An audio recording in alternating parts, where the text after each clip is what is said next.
সুপ্রভাত সব বন্ধুদের। আমি সবাইকে মন থেকে বলবো যে সবাই একটুখানি আসামের জন্য প্রার্থনা করো। ওখানকার বন্যার পরিস্থিতি দেখে সাংঘাতিক মন খারাপ লাগছে। ভীষণ ভীষণ সাংঘাতিক অবস্থা আসামের, যা দেখলাম খবরে। তো চাইবো সবাই একটু প্রে করো। আমরা সবাই মিলে প্রে করলে হয়তো ওদের পরিস্থিতি একটু ভালো হবে, ওরা প্রাণে রক্ষে পাবে, এই আর কি। আর একটা জিনিস আমার চিন্তায় এসছে, আমি তাই আজকে ভিডিও করছি। দেখো, প্রকৃতি আমাদের সব কিছু যা দেয়, খাদ্য থেকে শুরু করে সুস্থ শরীর, যা কিছু সুবিধে, যা কিছু প্রকৃতির মাধ্যমেই তো আমরা পাই। কিন্তু আমরা মানুষরা কিন্তু প্রকৃতিকে রক্ষে করি না। তো ক্রুদ্ধ প্রকৃতি সে তার রুদ্র রূপ দেখাচ্ছে, এটাকে তো সহ্য করতেই হবে। কিন্তু প্রার্থনা করি সকলের জন্য, সবাই যেন ভালো থাকে। একটা জিনিস, কিছু মানুষ অপরের প্রতি দুর্ব্যবহার করে বা ঠগ, যা কিছু খারাপ জিনিস মানুষের চিন্তায় ভাবনায় থাকে। আমার মনে হয়, অনেকে বলে আমার তো কিছু, ওসব কিছু হয় না, পাপ পুণ্য বলে কিছু হয় না, ওসবের কিছু ফল হয় না।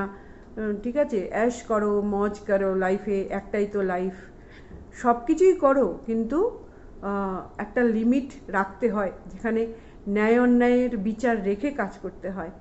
নইলে হয়তো জীবনে কিছু ফল তুমি সঙ্গে সঙ্গে পাবে না, কিন্তু কোনো না কোনো সময় তোমাকে তার মূল্য চুকিয়েই তবে পৃথিবী ছাড়তে হবে। আর সেটা এই জন্মেই পাবে, যে মানে যে কর্ম তুমি খারাপ করবে এই জন্মেই পাবে। অনেকের এরকম হয়, মৃত্যুর সময় না অনেকের প্রাণ সঙ্গে সঙ্গে বেরিয়ে যায়, সেটা কর্ম অনুযায়ী হয় বলে আমি শুনেছি।